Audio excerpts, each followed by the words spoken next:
Assalamualaikum warahmatullahi wabarakatuh. Perkenalkan, nama saya Lolita Lalit, mahasiswa Politeknik Negeri Sambas, Prodi Akuntansi Keuangan Perusahaan. Saya di sini akan menjelaskan tentang PSAK 111, yaitu akuntansi WAAD. Baiklah, di sini ada 7 pokok pembahasan. Yang pertama ada definisi, yang kedua ada karakteristik, yang ketiga pengakuan, yang keempat penyajian, yang kelima pengungkapan, dan yang keenam ketentuan, yang terakhir ada studi kasus. Definisi. Akuntansi WAAD adalah janji seorang atau satu pihak untuk melakukan sesuatu yang benar-benar akan datang, atau tidak melakukan sesuatu yang menyalahi syariah kepada pihak lain di masa yang akan datang.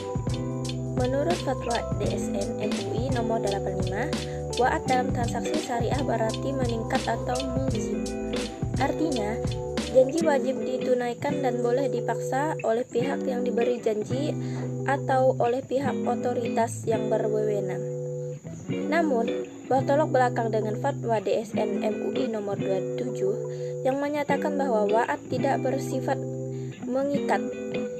Sifat WAAD yang tidak mengikat merupakan pendapat jumhur atau mayoritas ulama ahli fikih dari kalangan Malikiyah. Materi yang kedua ada karakteristik.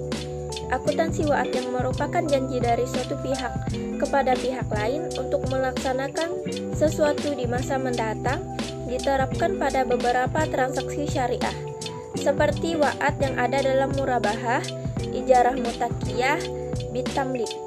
Hal utama yang membedakan antara WAAD dan akad adalah hak dan kewajiban hukum akad. WAAD belum menimbulkan hak dan kewajiban hukum akad, sementara akad telah menimbulkan hak dan kewajiban hukum akad. Menunaikan suatu WAAD akan dituangkan melalui suatu akad. Yang ketiga, janji WAAD dalam transaksi syariah bersifat meningkat atau mulzim. Materi yang ketiga ada pengakuan. Yang pertama, akuntansi WAAD pada saat entitas memberikan WAAD kepada entitas lain atau menerima WAAD dari entitas lain. Maka, entitas tidak mengakui aset dan tanggung jawab akan terjadi dari WAAD.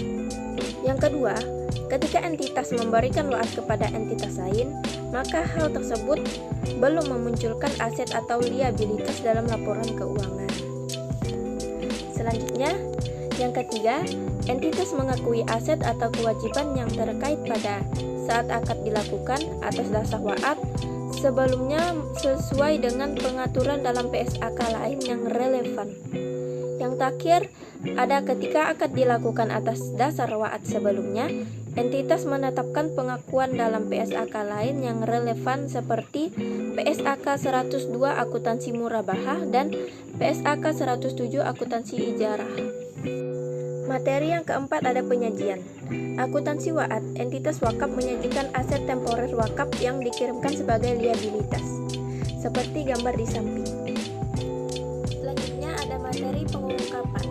Akuntansi WAAD, entitas mengungkapkan informasi yang memungkinkan pengguna untuk mengevaluasi sifat dan luas dari pemberian atau penerimaan gumpalan serta dampak terhadap posisi dan kinerja keuangan yang meliputi tetapi tidak terbatas pada. Yang pertama, uraian mengenai kesepakatan pokok dalam gumpalan termasuk jenis nilai, jangka waktu, dan pihak lawan.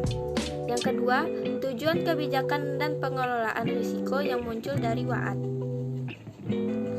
Selanjutnya yang ketiga, dampak potensi terhadap aset liabilitas menghasilkan dan beban pada akhir periode. Yang terakhir ada analisis mengenai dampak terhadap aset liabilitas, penghasilan dan beban pada saat akad dilakukan atas dasar WAAD. Materi selanjutnya ada ketentuan transisi. Akuntansi WAAD, pernyataan ini diterapkan secara prospektif dengan ketentuan pada saat penerapan awal pernyataan ini. Yang pertama, aset dan liabilitas yang ada ditelah berdasarkan pengetahuan dalam menyatai ini. Jika aset atau liabilitas tersebut tidak memenuhi aset atau liabilitas berdasarkan pertanyaan ini, maka aset atau liabilitas tersebut dilarang pengakuannya. Yang kedua, dampak perubahan kebijakan akuntansi sebelum atas WAAD yang ada dibandingkan pengaturan dalam pernyataan ini diakui saldo laba. Baiklah, materi terakhir ada studi kasus. Yang pertama, harga jual beli barang pada diskonto, harga jual beli kedua pada harga kesepakatan atau nilai wajar atau pasar, dan SBS diklasifikasikan sebagai diukur pada nilai wajar melalui penghasilan komprehensif lainnya. A. Memiliki suku dengan jumlah tercatat Rp100, kemudian A dan B melakukan transaksi repo atas suku tersebut dengan kesepakatan sebagai berikut. Yang pertama, A menjual suku ke B seharga Rp98 pada tanggal 1 April 2017. Yang kedua, A berjanji akan membeli kembali suku tersebut dari B dan B berjanji akan menjual kembali suku tersebut ke A pada harga kesepakatan sebesar Rp100 pada tanggal 15 Mei 2017. Yang ketiga, B menjual suku ke A seharga Rp100 pada 15 Mei 2017. Selanjutnya kita ke penyelesaian. Pembukuan A. Pada tanggal 1 April 2017, surat berharga yang dijual dengan janji dibeli kembali sebesar Rp100 di sebelah debit, surat berharga suku sebesar Rp100 di sebelah kredit.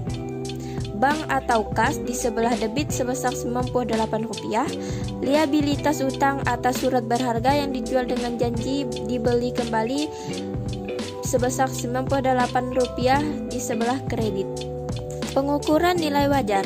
Nilai wajar suku sebesar Rp101, surat berharga yang dijual dengan janji dibeli kembali sebesar Rp1 di sebelah debit, pendapatan keuangan meningkatkan nilai wajar aset keuangan suku Rp1 di sebelah kredit. Pada tanggal 30 April 2017, penerimaan kupon bank atau kas di sebelah debit sebesar Rp1, pendapatan keuangan kupon atas suku sebesar Rp1 di sebelah kredit. Pembayaran kupon ke B sama dengan beban keuangan kupon atas suku sebesar Rp1 di sebelah debit dan bank Rp1 di sebelah kredit.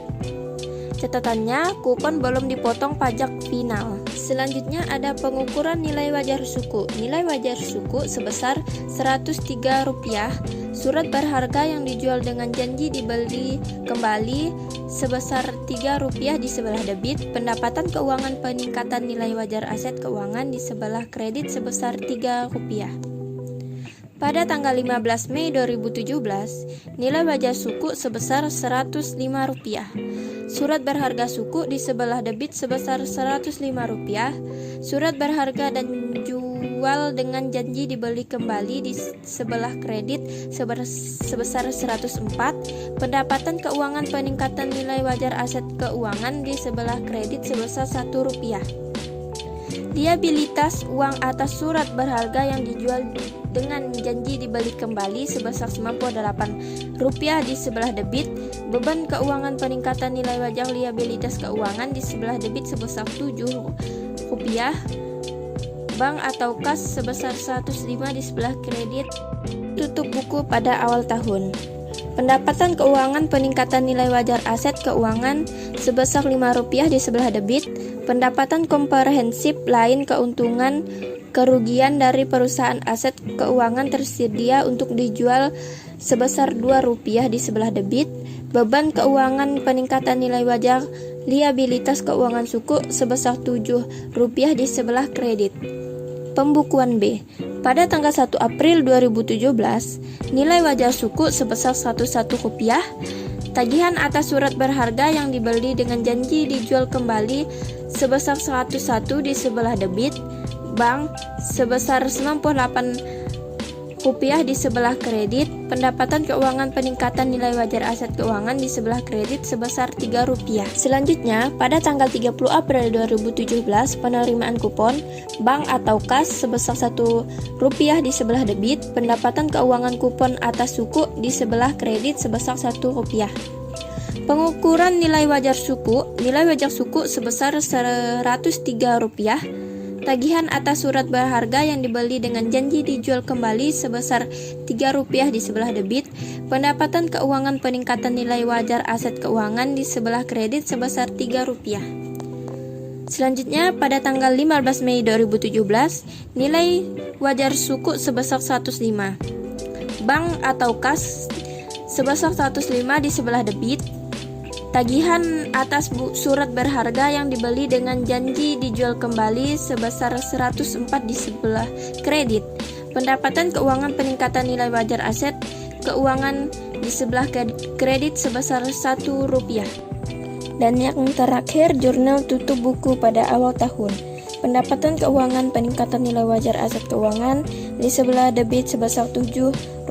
Pendapatan komprehensif lain keuntungan dari perubahan aset keuangan untuk dijual sebesar Rp7 di sebelah